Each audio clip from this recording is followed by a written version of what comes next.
Their journey began in Yasharel, but they were scattered across the face of the earth,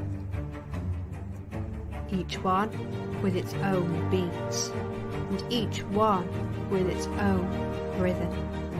As the dry bones are being revived, the beat begins again at the heart of the tribe.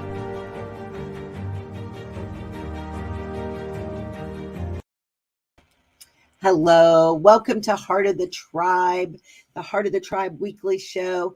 You know, this has been such an eye-opening learning experience for me as my friend Nurse Leigh and I have gone through the 12 tribes and 12 body systems. We have finally come today to the last one in this series with the Tribe of Naphtali and the Musculoskeletal System.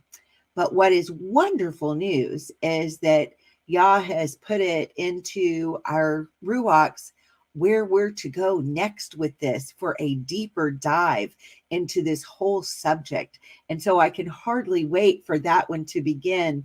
But for today, we need to finish up where we're at. So with that, I want to welcome you, whether you're watching live or in the future, and go ahead and welcome my guest, Nurse Leigh. Hi, Nurse Leigh. Hi, Michelle. Hi. So good to have you here. I'm so glad that we've, made it to the last one of this particular series. It has been wonderful and eye-opening, and it's like you said, there's just so many layers to this, and I can't wait for where this is going next. I'm kind of sad that we're at the last one of this because it has been so wonderful and eye-opening, but there is more to come. There really is. There's a lot more to come, and I am getting very excited about what's coming next, and just can't wait to see what all we learn as we continue this deep dive into yahusha as the head of the body, and we as his, the tribes, and how we interact with each other. And it's just amazing. Absolutely. It is. Uh-huh. So I'm going to go ahead, and I know we've got a lot to share. So I'm going to go ahead and add my part of my beginning part to the screen. And so here we go. We are talking about Naphtali and the musculoskeletal system. And so it was funny when I first got this download, the night that I got it, I was up praying for my friend Heather because she was broken down in the middle of nowhere as she had just traveled back from Ohio to Pennsylvania because she was getting ready to go and start work at Dr. Monzo's clinic. And I was actually listening to a podcast on the 12 body systems by Dr. Monzo. And I only got through the first minute or two when Yah just dropped this into my spirit. And immediately I kind of typed up what he was giving me and how he was showing me like the 3-letter root going to each one. And we haven't even dug real far into any of that yet. So that'll be more to come too. But I did decide to tell that part of the story and put it up here for us. So Naphtali wrestled the Pathal, right? The Pei, and then the Tav and the Lamed, right? And so I was thinking about that, to wrestle, our words speak the covenant that's going to have authority over our life. That is really our wrestling, isn't it, Leigh? It is so much. Learning to agree with what Yah has to say rather than what the enemy is trying to send against us. Right. And it's a constant struggle because they both try to reside within us. Yeah, absolutely. Okay. Let's see if I can get this to work. There we go. So at the very beginning of my journey, when I started in 2002 to 2004, is when Yah was downloading this, and this was what he gave me to understand the heart of Naphtali. What is it that drives them? What's their motivating force, right?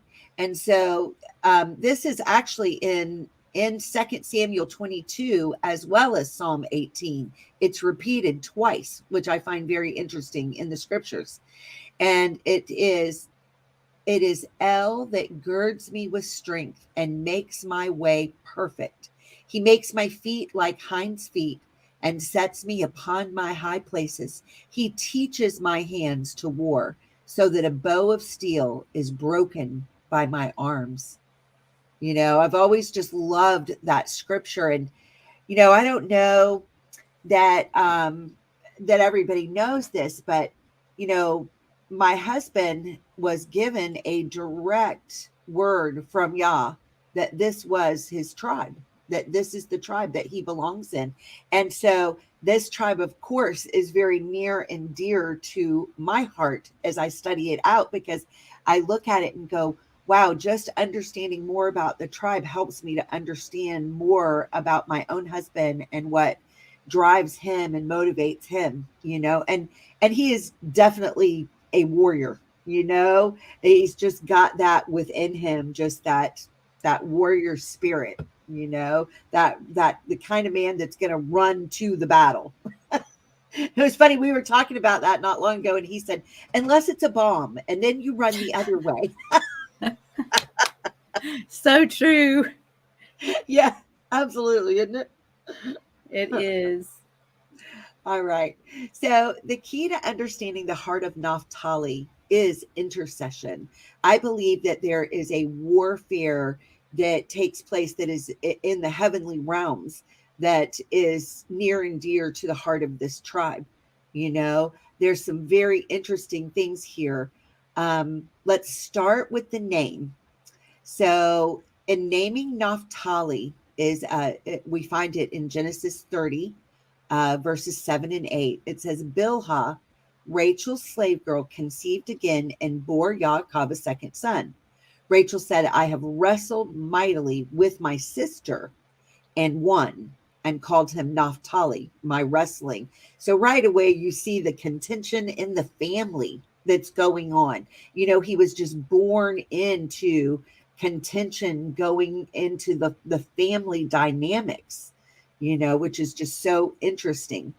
So many commentaries, when you're reading about this particular portion of scripture, say that Rachel was wrestling in prayer and then she overcame, right?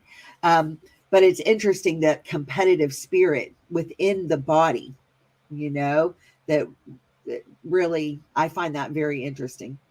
So we know that what someone chooses to say at the very end of their life, especially men and women that have had a close walk with Yah, is of paramount importance. It's like a legacy that they're leaving behind. And so Yaakov, you know, gathered all of his children together, and this is what he had to say about Naphtali. In Genesis 49:21, he said, Naphtali is a hind, which is a doe, a deer. Naphtali is a hind let loose. He gives goodly words. Boy, we really see that in some of the intercession, don't we? We do. Yeah. Then Moshe in Deuteronomy 33:23 said, and of Naphtali, he said, O Naphtali, satisfied with favor and full with the blessing of yahuah, possess you the west and the south. He's saying expand beyond your given territory, is what I believe he was really saying there. So I wanted to take a look at that. So we can see, you know, this land division here, and we can see where Naphtali was. It's right up here in between Asher and Manasseh. We can see here's the Sea of Galilee, the Jordan River running all the way down, all the way to the Dead Sea, the Salt Sea, right? And then, and even right here within his boundary line. There's the city of Dan, where the golden calf was set up to worship, right? Once the kingdom split. So there's a lot going on up here in this area. All right. And we know that this land portion on this side was just full of the Nephilim tribes, the Canaanites and the divisions of Canaanites, and so there were a lot of high places to deal with all of this territory. And so he tells them, so Naphtali, I got this from Wikipedia, Naphtali settled the eastern side of the Galilee. So they settled this eastern side of the Galilee, of the Sea of Galilee, which is in Manasseh's territory. On the immediate west of the Sea of Galilee, in the areas now known as the Lower Galilee and Upper Galilee, bordered on the west by Asher. So here's their west over here. In the north by Dan. Okay, so Dan, whose tribe was way down here, we know from his blessing, he hopped, right? And set up a city here and then expanded his territory. So very interesting. In the south by Zebulun, right here, and by the Jordan River on the east side, right here. Okay. The most significant city within their territory was the biggest city and significant is this city of Hazor right there. So that would have been a significant place for them. Okay, so historically, the tribe of Naphtali are very fierce warriors. In the chapters of Judges, chapters 4 and 5, we see the story of Barak and Deborah. Barak was from the tribe of Naphtali. And this story shows that sometimes those of Naphtali need encouragement from other leaders in order to go forth and fight their assigned battles. It takes a warrior to go up to the high places and wrestle with spiritual strongholds. In Ephesians 6:12, we see, for we wrestle not against flesh and blood, but against principalities, against powers, against the rulers of the darkness of this world, against spiritual wickedness in the high places. So the same story shows that men of Naphtali have no problem working with and respecting a woman who they know has been appointed to her position by yahuah. That is one very special characteristic, because that doesn't happen with all men. It just doesn't. Absolutely not. I'm not sure that I could do what I do, except that I am married to a man who knows he's from Naphtali. And I see it as a special warfare anointing, that when you are called to be that strong of a warrior, you're so sure of who you are, because you have to be, that other people's giftings don't intimidate you. You look to them for their strength, because you know that the war is intense and you're going to need all the strength that you can get. When you've really got that warrior mentality, competition, jealousy, your place, your position, your authority begins to fall away, because you see the bigger battle and the bigger picture. I agree with that. I really feel a connection also with Naphtali, because that is exactly how I feel. I do have that run to danger feeling within me. I worked in the ER. If you can't work in the ER if you're not willing to run to danger Absolutely. and be involved. But I've never been felt like I needed to be exalted at all, and I love the part about he needed that encouragement, because warriors need encouragement, especially when you've seen a lot of stuff go down. even though you're strong enough to handle it, you might need someone pushing you along, urging you in that direction every now and then. Yeah, yeah.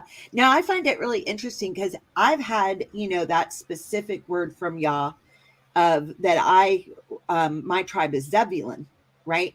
And when you look at the different most intense battles, the warriors of Zebulun and the warriors of Naphtali were engaged in the same battles, even when Right. so many of the other tribes did not bother to even show up for the Showed battle. up. Those two Yeah, they were tribes would fearful. show up.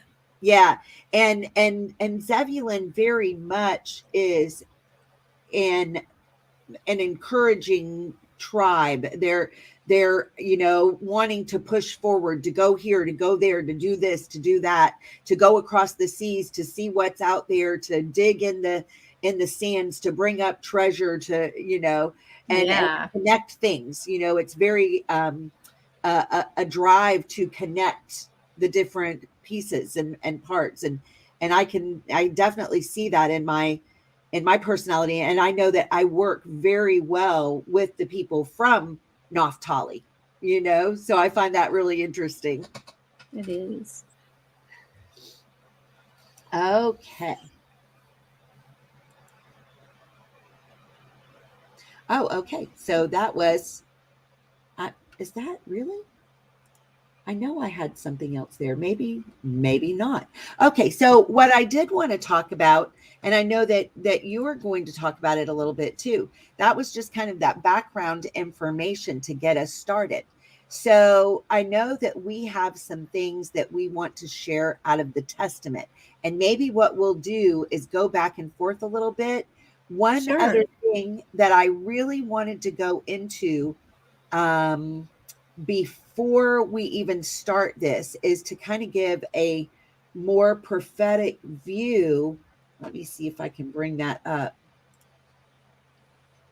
I want to read through the Valley of Dry Bones, because what we're talking about is the call for the body to come back together. And it is very interesting how Yah gave me the order to do this. He said, do it in the same marching order of the wilderness, right?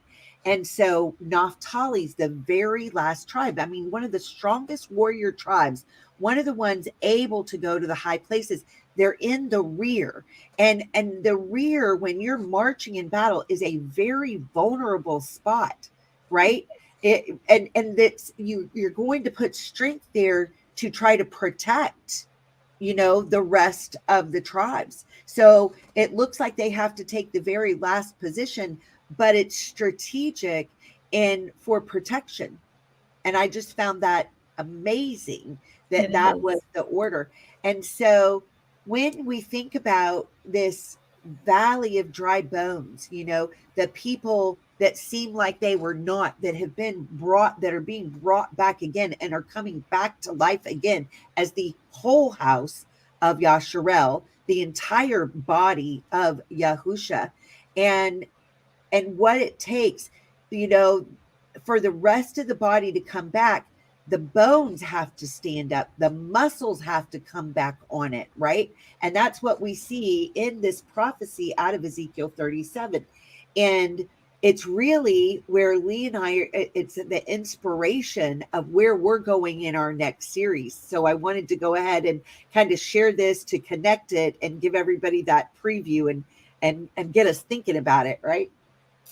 So Ezekiel 37, starting in verse 1, the hand of Yahweh, oh, let me add it to the screen so everybody can see it.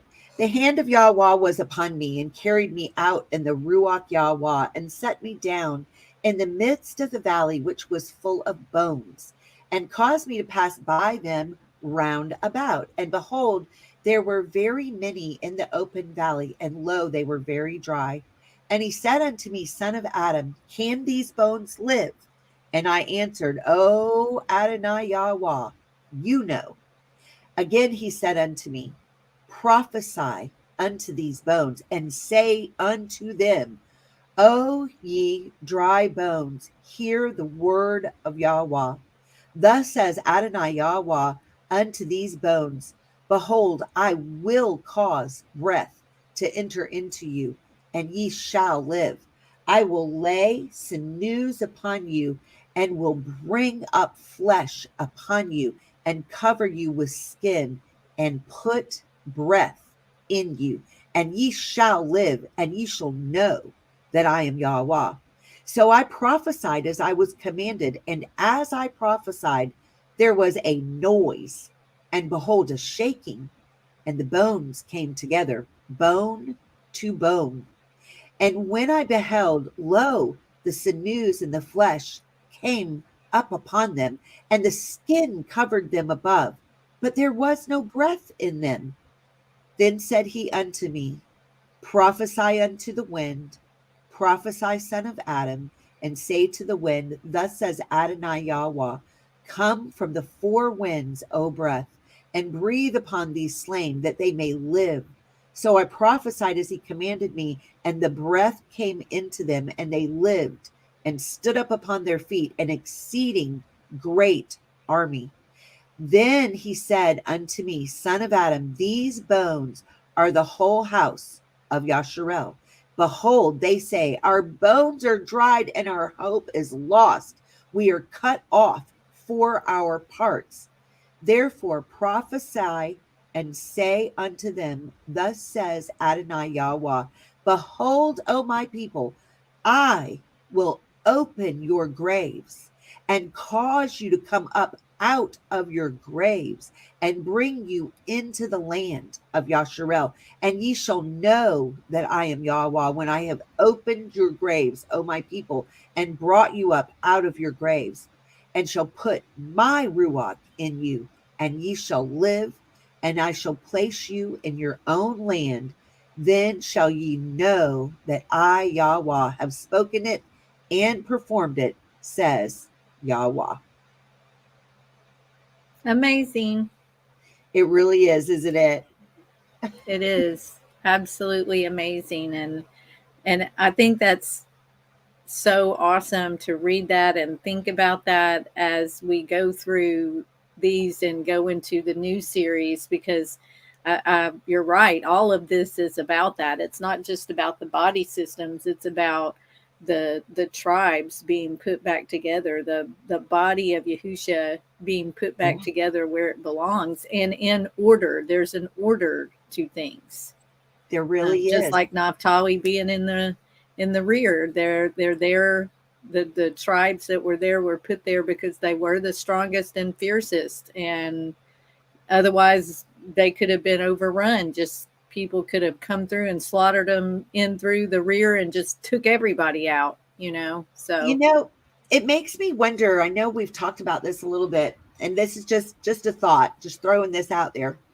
You know how when Moshe, leads everybody out of Mitzrayim, and they finally get to the Red Sea, and they're told, turn around. Was it Naphtali that was then in the front? Yeah, I would imagine so. I really would imagine so, because everyone else that was weaker would have been in the front. They would have, that's how it goes. Yeah, the marching order was, we know that the Levites and Yehuda were there leading, and that's a dangerous position too, because you've got to face whatever army's coming at you, right? So we see the strength there with Yah's ark and his, the tribe of Yehuda, also amazing warriors. And then you see in the back these amazing warriors. But then when they have to turn, was it Naphtali that was the first one facing, Pharaoh? Pharaoh coming in. And I mean, that's a great question. I kind of feel like it would have been. I really do. And if we compare that to a picture of the first Exodus and then the second Exodus, are we looking at Naphtali having to lead the way for the second? Just that's a question. That's wonderful to think about. Because what we're dealing with in the world system that we can see right now is the Nephilim again the valley of the Nephilim, the Nephilim in high places, doing everything that they are doing to try to kill, steal, and destroy Yah's people, right? Right. And so he's got to have the warriors on the And battlefield. the battles within our body now, right? It's Yes. it's not just that they're coming at us with swords and knives and all of that. They're attacking us from inside of our body at this Yeah. point. Yeah. So it's going to take those poison strong arrows. enough. Mhm. Poison arrows coming at us all the time, Yes. right? Yes. Right. Yeah. And So everybody those knows that what we're fought talking it about. off, that are strong enough to stand on their own, Right. those are going to be the ones that will have that position, I feel like. Yeah. 'Cause they'll be the only ones left with that complete ruach within them, that's Yeah. burning and keeping them strong and focused, Yeah. And there's such a heart of intercession here with this tribe that is pleading for the rest of the body, that I can see them Yes. having to take a huge lead position in this greater exodus. I mean, it's just a thought, I'm Yeah. not trying to lay Very down interesting. kind of dogma or anything. It's just a shared thought for consideration, Right. Yeah. All right. Well, I can't wait to hear what you've got to share. And then when it's time, I'm going to share a little bit more out of the Testament, some prophetic things that we both saw in there. So I'm so looking Awesome. forward to it. Well, I'm glad you ended with the piece about the dry bones, because here we can see what you were talking about, putting the bones back together end to end to end, right?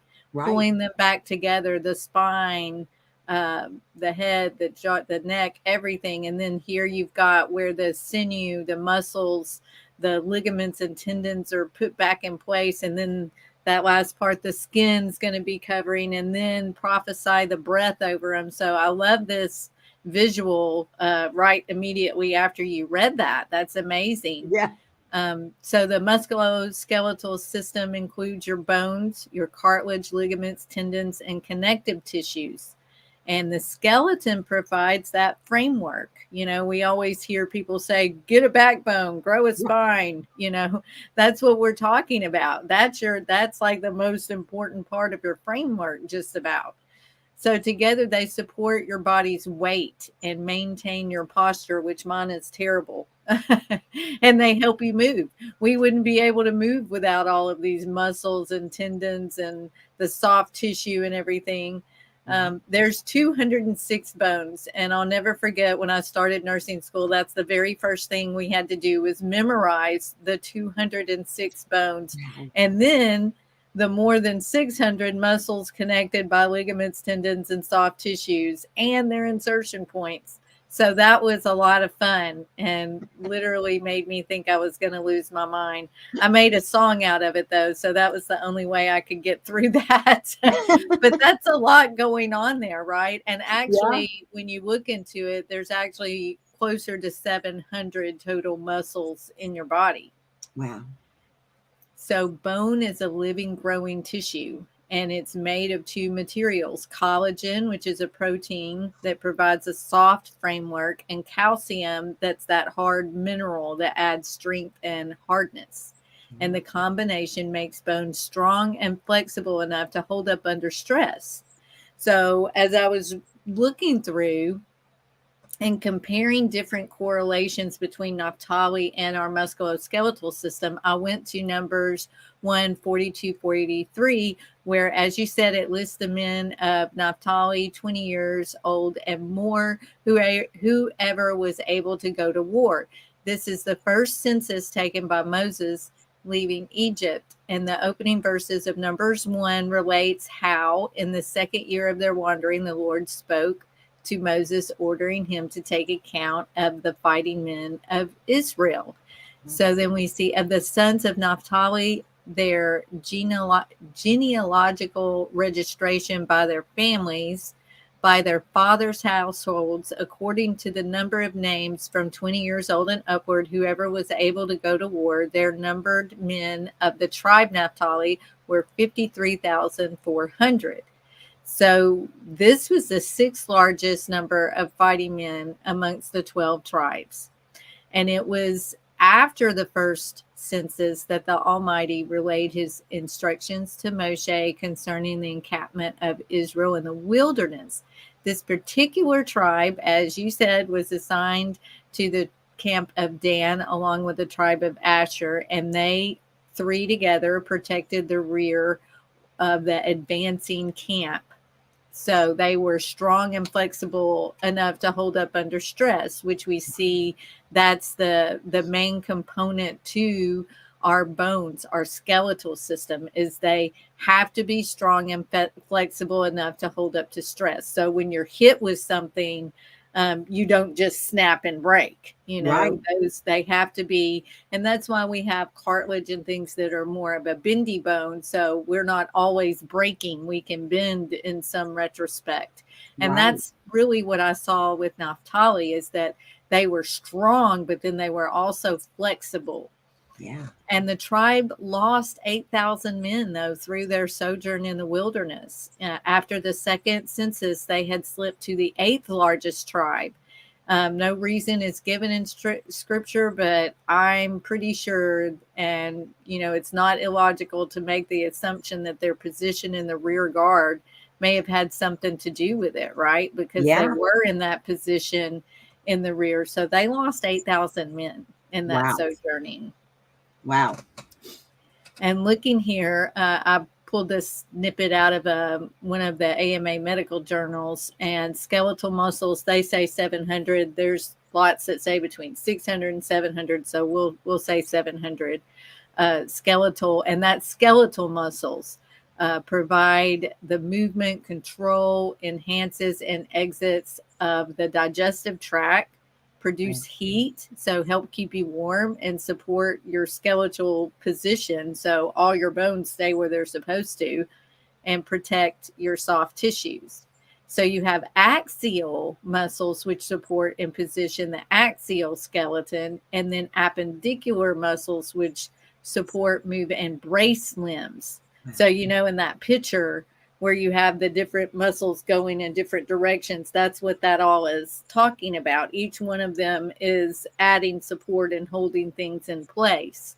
Your tendons and aponeuroses, I don't know if I said that right, harness forces of contraction to perform specific tasks, like bending my arm and straighten it, and bending my fingers and grasping, things like that. Your muscles make up the bulk of the body and account for a third of its weight. So that's pretty interesting. And blood vessels and nerves run to every single muscle, which is helping control and regulate the muscle's function. And the part about heating up, when you're cold, if you get moving, you're going to warm up. That's because your muscles are helping heat you up. That blood flow is going through them and to them, and that gives you energy and lets you keep moving. That's why if you're ever in a situation where you're cold, if you can keep moving, even tapping your feet or, walking around, that's going to help keep your warmth going. Yeah. And the Testament of Naphtali. Now, I know you use the Sefer. I don't have the Sefer for this. So I did have to go in. I think I got this from secrettext.com. That's where you can find for free all the Apocrypha, the Testaments, and all of that. So it is in an Old English, King James way. So I've tried to alter as many as I could find the words to make a little bit more sense. All the doeth and maketh, I tried to take out. But I did love the header for it. They had the Testament of Naphtali, the runner, a lesson in physiology. And I was like, well, there you go. Wow. That wasn't for me. That was their description of what the Testament of Naphtali was. And it fits. Boy, does it fit. That's incredible. It is. And I picked out of here some of the chapters, and the way it's numbered is different from the Sefer. So my numbers will look different if you do have that. I wanted to say one thing about this that I forgot. The reason that I picked even the deer on mine is that would have been what was on the banner. Now, The one banner. thing that I have always found so interesting about the deer is the fact that the deer has no gallbladder. Oh, Yeah, so they have no place to store up bitterness, right? I think some can get away with having some amount of bitterness and then giving the body a chance to process it, right? And I'm just puzzling this out. But if you don't have a gallbladder and you're called to be an intercessor, you don't have the ability to store up any bitterness in you. It's immediately going to make you ill. that's When amazing. that negativity comes in, you've got to, if you're from Naphtali, you've got to be able to deal with it right then and there, because otherwise, maybe as compared to someone from a different tribe, it's going to make you deathly sick. Right. Dan says, neither do I. I don't either. So I understand exactly what you're saying. And that's Yeah. true. It's something that has to be dealt with. And I think that was most of my life. When I had a gallbladder, I dealt with more bitterness than I have since then, because that was about the time I started shifting my walk more onto the narrow path. But that's amazing. Thank you for that. Wow. Absolutely. Here we see him say, and then in this testament, he's called his family, and he tells them, I didn't include this, but he tells them at the beginning in the testament that he's dying, and no one believes him because he looks so fit and virile and strong, but he's like, no, I'm going to die. I'm actually dying. No one believes him though. So that cracked me up, because he's probably been one of those that has gone through battle and just kept pushing, just kept going. Even if you're injured, even if you're hurt, you just keep going. So they couldn't believe that now he was going to pass away, right? Yeah. And being friends with you and being married to Robert,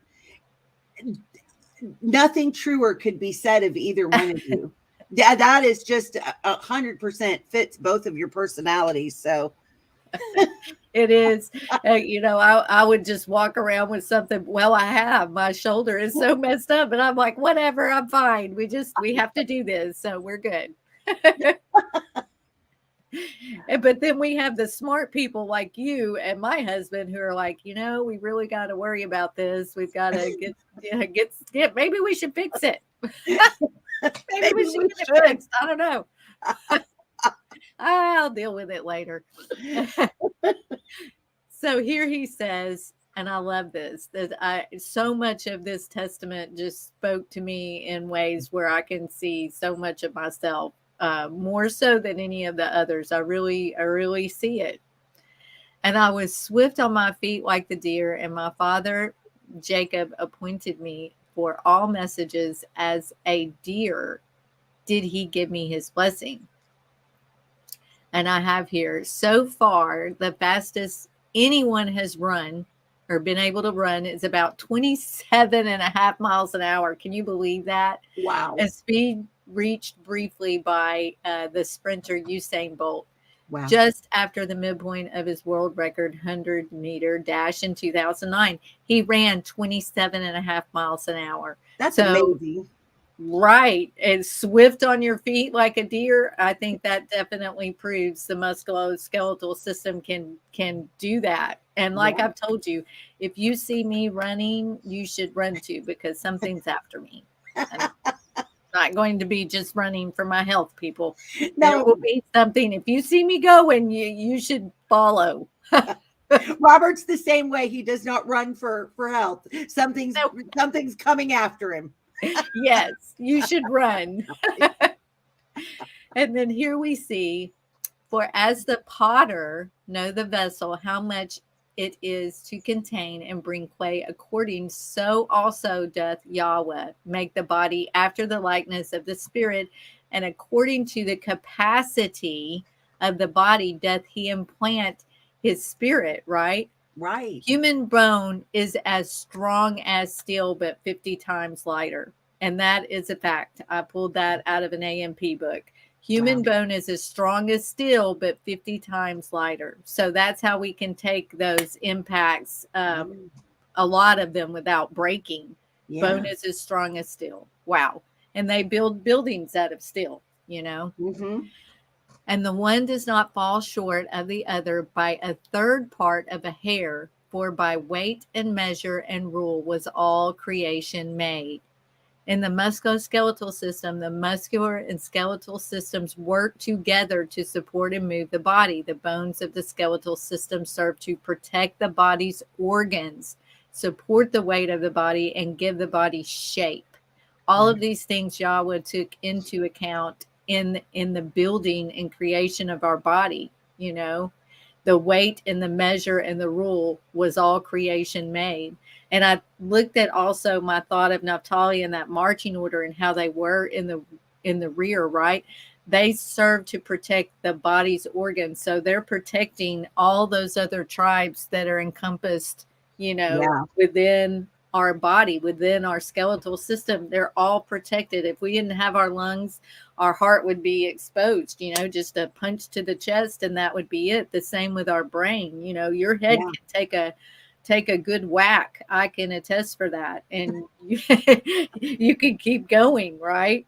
Right. Our body was made that way by yahuah because he knew what it would have to be capable of living through and managing. He knew that from the beginning. Yeah. And he knew that from the beginning as far as what the tribes, what order they would have to be in and what each personality would be best to fit at. And that's what we're going, you know, I'm loving the thought of going in further into the spiritual aspects of this as well. Yes. That we each have spiritual gifts as well as those supportive gifts that we have from the Father. I mean, it's just amazing. Yeah. And then, and as the potter know the use of each vessel, he knows each one of us. He knows the use of each of us, what it is meet for.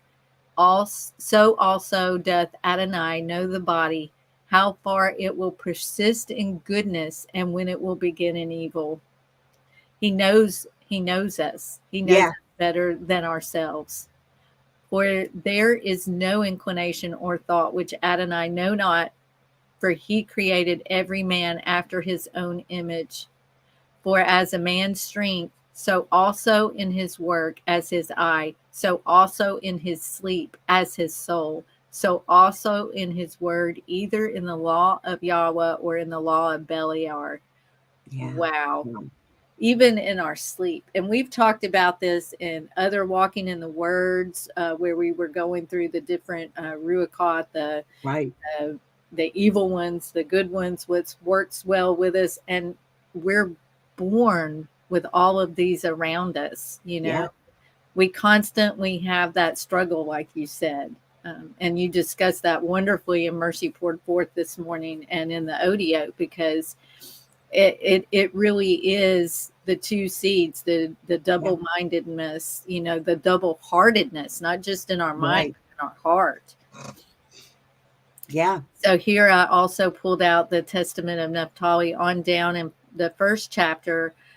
For Yah made all things good in their order. I love that. In their order. There is an order, the marching order, the 5 senses in the head, and he joined the neck to the head, adding to it the hair for comeliness and glory, then the heart for understanding, the belly for excrement, and the stomach for grinding, the windpipe for taking in the breath, the liver for wrath, the gall for bitterness, the spleen for laughter, the reins for prudence, the muscle of the loins for power, the lungs for drawing in, and the loins for strength, and so forth.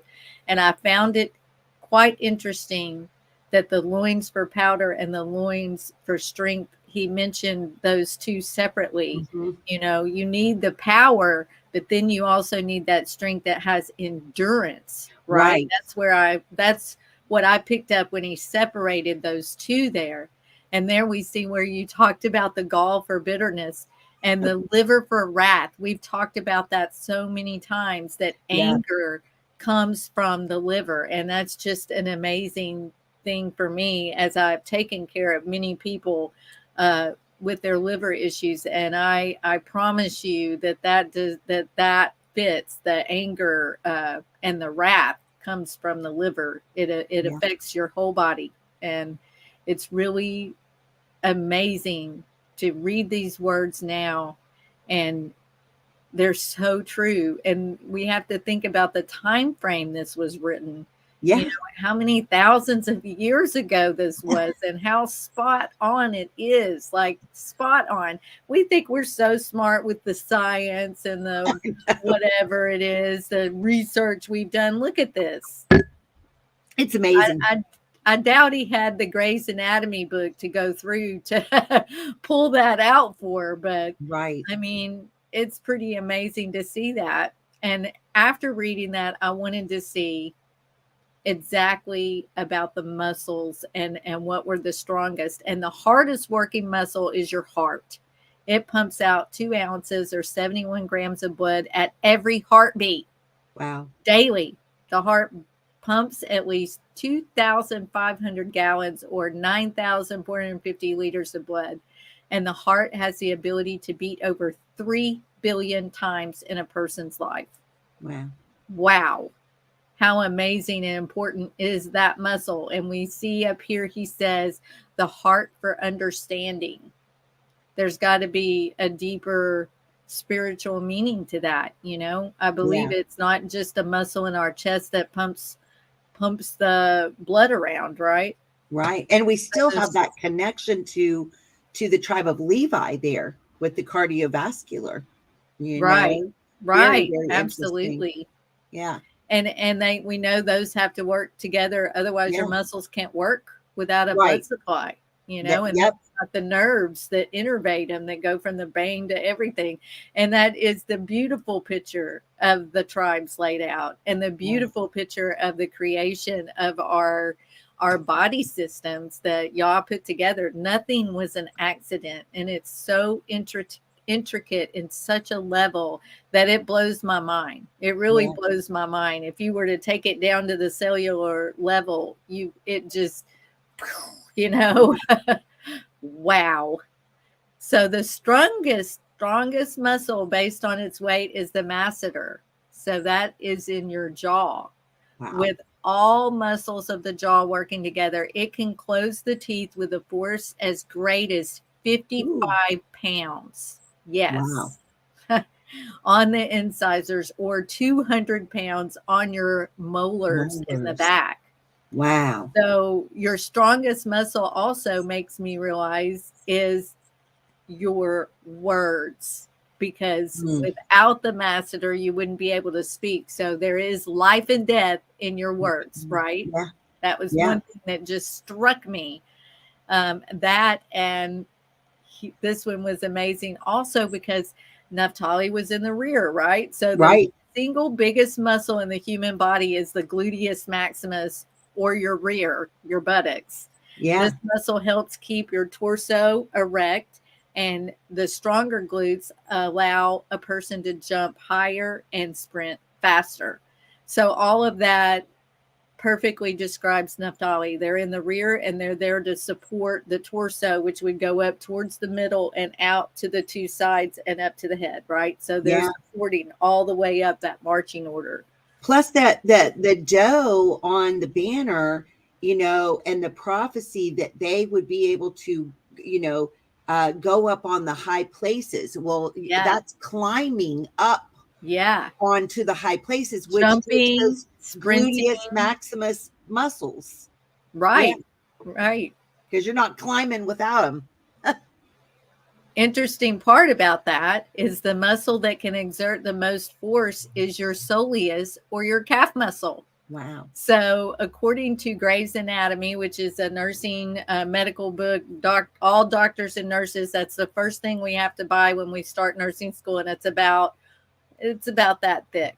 Right. And it has all the physiology. It's got all the body systems within it and broken down. That's where the cover always has the Man in Motion by Da Vinci on the front. We still use his sketches today for that. So without that muscle, we wouldn't be able to stand. We wouldn't be able to walk, run, or shake our bodies on the dance floor. You got to have it. You can't do anything without it. And if it was not continuously pulling, we would be falling over ourselves all the time, which I wonder if there's something wrong with mine, because I do fall over myself quite frequently. I think it's just my lack of grace, maybe, or maybe I'm just that graceful. I don't know. You can look at it either way. But isn't that interesting that the muscle that can exert the most force is in your calves? So that would go along with getting to the high places, being able to climb, jump, that strength in your calf, Yeah. Scripture gives us evidence that he was a good and righteous man. And I found this out of learn.com. I think that's one I put up before. I love the way, and I think it's for homeschooling. So there's always a depth of understanding in there. And it says, Jacob states, in talking about Naphtali, that he gives beautiful words in the blessings of his son. The Hebrew word translated as words is emer. The Hebrew word translate as speech, arguments, sayings, utterances. Emer occurs 50 times in the Old Testament, mainly in the books of Psalms, Proverbs, and Job. The wisdom books. These books are full of sayings, quotes, and anecdotes to live by. The book of Job is littered with speeches by various individuals. Emer is derived from the Hebrew word amar, and this word translates to tell, to speak, to utter. It is used over 5,000 times in the Old Testament, and the general idea, according to Spirosodiates, is the uttering of some type of spoken word. I added all this in because it comes down and says Amar occurs 8 times in Genesis 1 and is used specifically by Yah to speak the world into existence. Based on these 2 Hebrew words and the context Emer is used in relation to Naphtali, Jacob seemed to be saying that his son gave good, soundly, godly advice. He possessed eloquent speech, a sign of high intelligence. The son of Yaakov, it would appear, became known for his eloquent speech and sage advice. He must have been a well-respected man by his peers, as he certainly was by his father. Whatever his misdoings were in his youth, by the time Yaakov was ready to die, he had become a godly man, a man of righteousness and beautiful words. So that led me to this. Our tongue consists of 8 muscles together. Speech, eating, and swallowing would be impossible without it, and it may not be the strongest muscle, although it's up at the top as one of the strongest muscles. But why it's not the strongest is it's actually 8 together. It's not just one; it's 8 muscles together. But it is one of the hardest working muscles, and if it was not those 8 muscle, we would tire quickly from talking. We would not be able to speak long periods of time. So that just shows you how much strength there is in our voice, in our words, in the words we speak. Just like with the masseter, working together with the tongue, our words have power, and his words obviously had power because his father is saying what beautiful words, what eloquent speeches and words and thoughts he had. We can use our voice for good or bad is basically what I was getting there. This is that last part. Did you want to read the prophecy before we read the last part that I have, or do you want me to just... Sure, I'll go ahead and do that. Yeah, so, I just love that prophecy part that's in...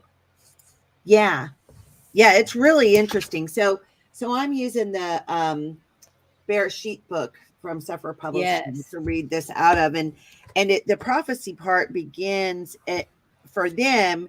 The way they have it numbered is in chapter 5. Okay, so here it goes. For in the 40th year of my life, I saw a vision on the Mount of Olives on the east of Jerusalem, that the sun and the moon were standing still. I have to stop because there's a thought running through my brain about something that you were talking about. And it was the goodly words, the sound advice.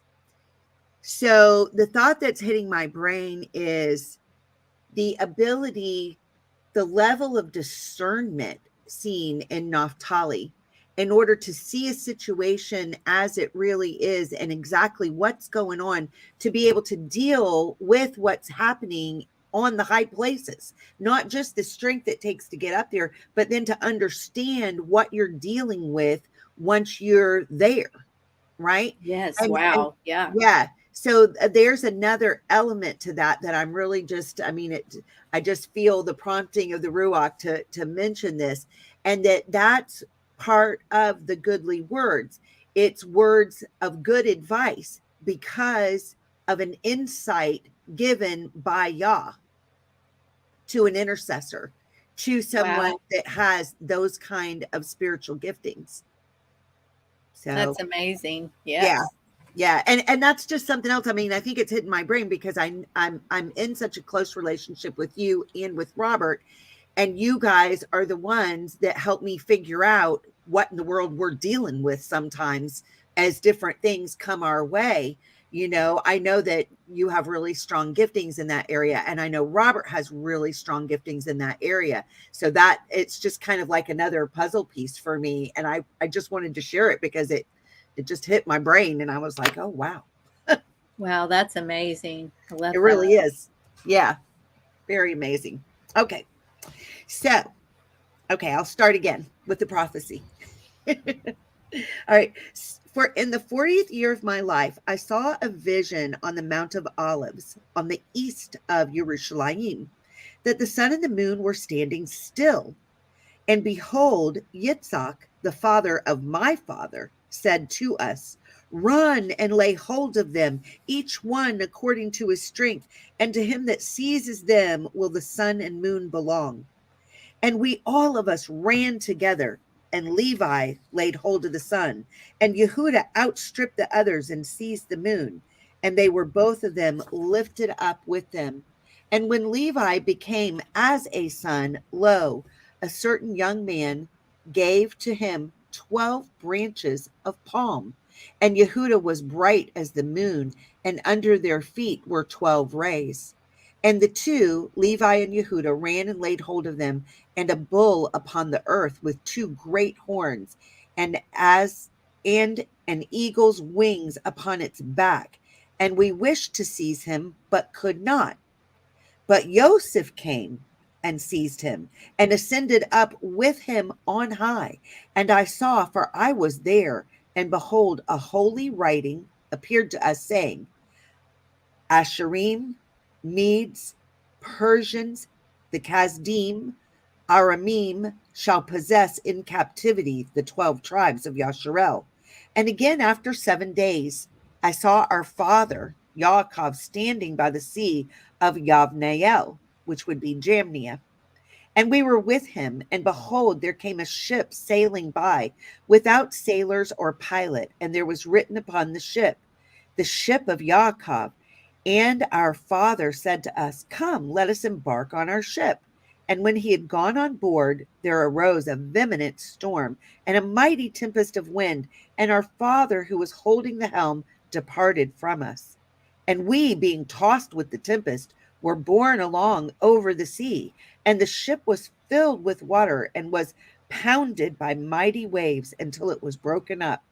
And Joseph fled away upon a little boat, and we were all divided upon 9 planks, and Levi and Yehudah were together, and we were all scattered unto the ends of the earth. Then Levi, girt about with sackcloth, prayed for us all unto yahuah. And when the storm ceased, the ship reached the land, as it were, in peace. And our father came, and we all rejoiced with one accord. These 2 dreams I told to my father, and he said to me, these things must be fulfilled in their season. After that, Yasharel has endured many things. Then my father says unto me, I believe, Elohim, that Joseph lives. For I see always that yahuah numbers him with you. And he said, weeping, Ah, me, my son Joseph, you live, though I behold you not, and you see not Yaakov that begot you. He caused me also, therefore, to weep by these words, and I burned in my heart to declare that Joseph had been sold, but I feared my brethren. And lo, my children, I've shown unto you the last times how everything shall come to pass in Yasharel. Do you also therefore charge your children that they be united to Levi and Yehudah? For through them shall Yeshua arise unto Yasharel, and in them shall Yaakov be blessed.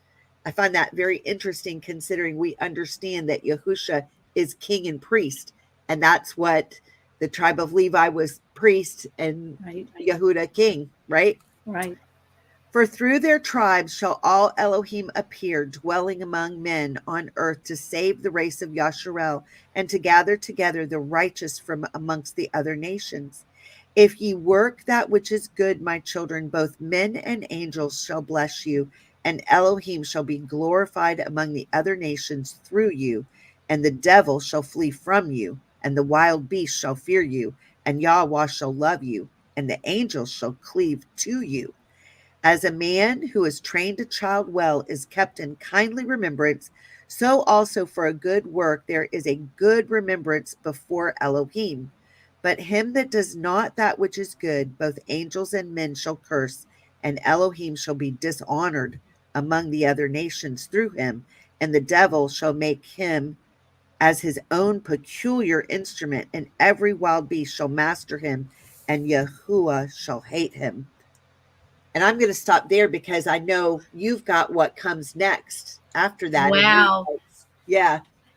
We need to take that as we do this next series and delve into parts of that, because there's just so much there, and just it blew my mind. I don't know why, but I wanted to, especially for this time that we're in and the things that are going on right now in our world, in the spirit realm and the physical, both are kind of starting to line up together at the same time. Yes. And that peculiar, that twisting of that word there, we see Peter talk about us being peculiar children, right, to Yah, but that's twisting it as peculiar of the devil, right? Yeah. It's pretty Very amazing interesting. stuff. There's Naphtali was very prophetic there. That was just all of them have. It starts that his dreams on the Mount of Olives and leads through there. It just absolutely blew me away. I feel like I've read it 5 or 6 times, and every time I read it or hear you read it, I'm getting a little bit more every time. But wow. Yeah. Yeah. It's really I don't amazing. There's know. a lot to unpack there. There is. The last part that I had to end out with Naphtali, for me, again, just spoke to me prophetically and in my life, actually. And like we say, this was thousands and thousands of years ago, but yet here he is talking about exactly what we're going through right now. For the commandments of the law are twofold, and through prudence must they be fulfilled. For there is a season for a man to embrace his wife, and a season to abstain therefrom for his prayer. Yeah. So then there are 2 commandments, and unless they be done in due order, they bring very great sin upon men. Wow. That immediately, we're to love Yahweh with all our heart, mind, and self, and our soul, and everything that we have, and we're to love our neighbors as ourselves. And right now in this world, we do not see either of those happening, except within those of us that are clinging to the tzitzit of our Messiah, literally clinging to the hymn as best we can. But and look, you see here. And look at that, how it says they've got to be done in due order. Due order. We've got to love Yah first, because if we don't, then we will not have the ability to love our neighbor as ourselves. That's right. And it's so hard. I remember being a young parent and studying that and having an issue with it, because how can I not love my children more than anything else? And it's hard. It really is hard. And I feel like a lot of people push back on that. But now I see the joy in that, because he loves them as much as he loves me. So there's nothing, my loving them more than I love him, there's nothing that I can do that he isn't capable of doing, plus so much more Right. for them. So I think by restraining ourselves from loving him first and foremost, we're actually hurting our family that we're exalting, Right. rather than loving him first. And that's something I've had to really learn to let go of. And you're not letting go of him. It doesn't mean you don't love your children. It means that you realize that he loved them first, and you're to love him, and he'll handle everything else. That's how I feel about it. Yeah. And he can definitely do a better job than my fleshly soul can do. Yeah, me too. And I love it says here, so also is it with the other commandments. So you have these two that must be done in due order, right? The first two important ones that Yeah. Yahusha tells us about. But then you also have to do the others as well. They're not passed away. They're not nailed to anything. They are absolutely important to us today as they were back Absolutely. then. Be ye therefore wise in Yah, my children, and prudent, understanding the order of his commandments and the laws of every word, our Torah, that Adonai may love you.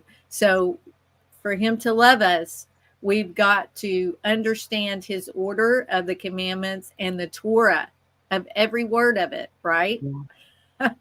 Yeah. So easy.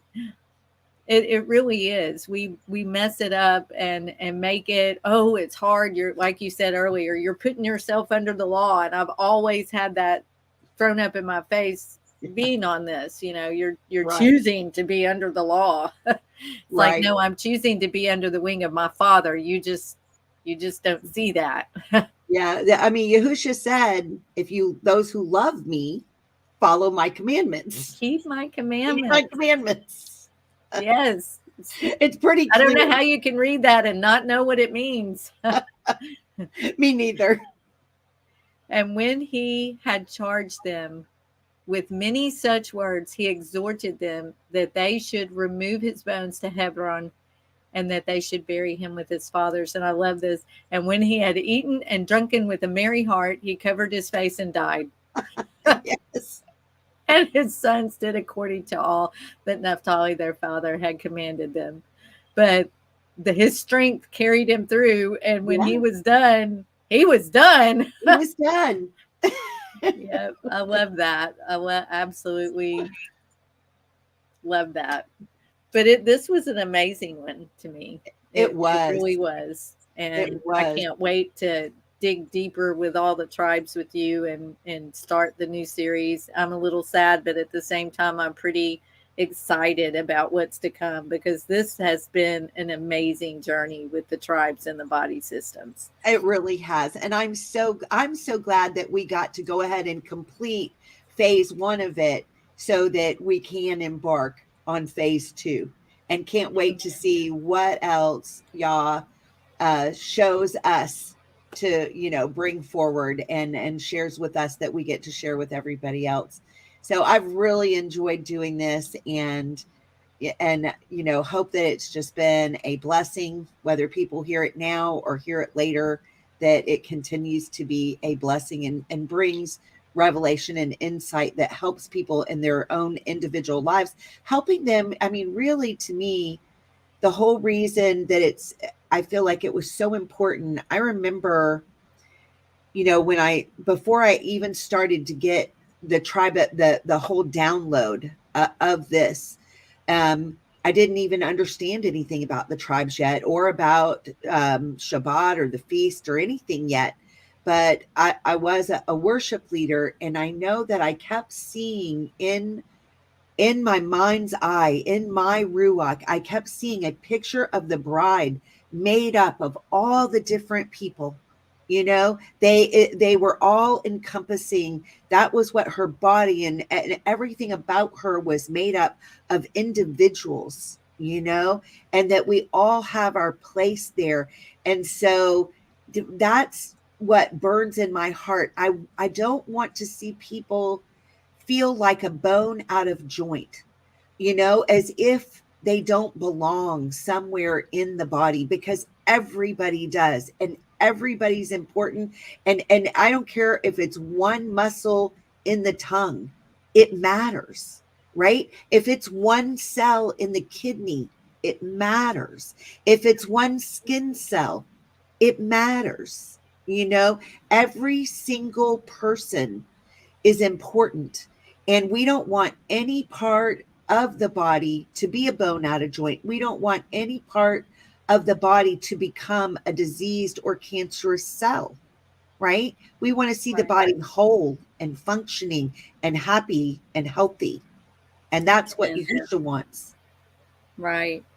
And I think a lot of times, I know on my journey, I just always felt like I don't belong, like I didn't belong anywhere. I didn't fit anywhere.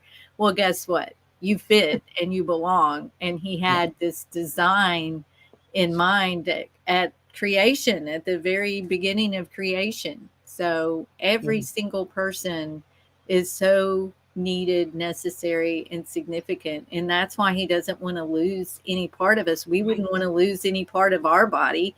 We wouldn't want to miss a finger or a toe. We need those, you know, and like you said, we need every cell that makes us up. Yep. And he feels the same way. He feels the same way about us. He certainly and that's does. what this series has done for me, is even give me a bigger realization of how connected we really are. We truly are connected. Yeah. And that's why when we know that a brother or sister is in pain or needs prayer, this is what I love about our Telegram groups at Heart of the Tribes. You know, you do such a good job of managing that for us, Leigh. You've got that heart of intercession and just handling that so that people have a place to come and fellowship that is safe, you know, because it's not just about being a nice, welcoming person. Sometimes it's also dealing with the wolves, you know, and keeping it a safe place. And you and James together, working together, do an awesome job of managing this and keeping this a wonderful, safe place of fellowship for us to have, so that we can bring our request and we can meet together and we can encourage one another and love on one another. And it's in a good and safe place. And I really appreciate y'all's service on that. Well, thank you. I've always been a prayer warrior. I've realized the importance of it. And I've put up here our website for heartofthetribes.org, because that is where you can get to our Telegram groups. But then my lovely husband has also just added the link in as well. And we would love for anyone and everyone to join. If you need prayers, if you need lifting up, or you got a praise, or you want to share scripture, we would love to have you there. And you don't have to go through anyone to get there. You can click that link and go right in and come on and fellowship with us, and check our website out while you're at it, because there's a lot going on there as well. And lots more is going to be added as we go through the end of this year.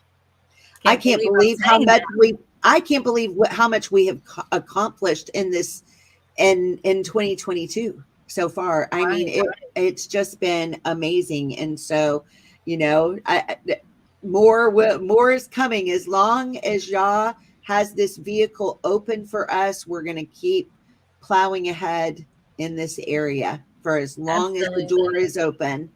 So I'm just so thankful. And James, I know I can speak for him as well, that you have done this for us, that have this platform and invite us into where we can share the word with the four corners. It blesses us as much as it blesses anyone else. And I cannot believe, like, we laugh all the time. We were at your house when James said he wanted to be more bold for the Lord, for Yah. And the next thing we know, a week later, he's like, well, how about be it on YouTube? You want to be bold and speak for me? here you go. And Right. even though both of us were a little apprehensive, it has enriched our lives and blessed us in ways that I didn't think was possible. And it's because this is Yahuah's ministry. And that's what I've loved about it is you knew and started that for him, the ministry of Heart of the Tribes for him, because we are pulling the tribes back in and back together. And it's just beautiful and amazing. And I can't wait to see where else we're going to go and what else we're going to talk about, because I know that the Father brings it through you and through us. And like you said yesterday, I'm not really sure what I'm going to talk about because it's going to come from the Father. Right. That's what happens. Yeah. And the big thing is, I think with all of this is we're not trying to impress anybody with the fish we've caught. We want to empower everybody who is a part of this to become strong fishermen themselves and be able to be as strong as possible in the position that Yah has placed them in, because everybody has a sphere of influence, and we all have to do our part in that. And so we're hoping that whatever resources we bring is something that helps every single person who comes gain strength and understanding for themselves and their lives. Yeah. Yes. In addition to their toolkit for how to survive in a world gone mad. That's right. That's really what it is. Truly what it is. Tonight, James and I at 5 p.m. Eastern are going to be talking about how the world has geared towards being lovers of self, and going to give a few examples about that, but then also filling your toolkit with the scripture and hope that you need to avoid that, because we are lovers of Yah, not of ourselves.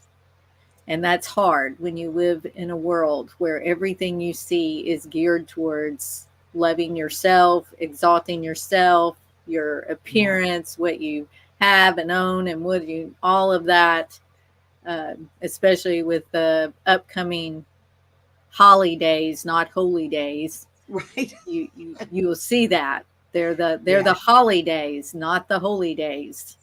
We choose to do the holy days. So I feel like that's a lot of what we're going to be gearing up between now and the end of the year, is just how to protect yourself from all of that, because it affects me. I know it has to affect you and others when you see all of that. I kind of burrow in at this time of the year and try not to watch. We don't have cable, but I try not to watch anything where I'm going to be bombarded with all of that self-love stuff, Yeah, me too. Well, I am looking forward to that. That'll be at 5 p.m. EST time. And I can't wait to see what you guys bring forward. And we can't wait to start our new series. It'll be a couple weeks before we start the new one. We've got some study things to get in place, but we'll make sure to announce it on our Telegram and different places and different shows, letting everybody know when we're getting ready to start again. All right. Well, for today, I think that kind of concludes our show, and we will say shalom. Shalom. Bye, everyone. Their journey began in Yasharel, but they were scattered across the face of the earth, each one with its own beat, and each one with its own rhythm. As the dry bones are being revived, the beat begins again at the heart of the tribe.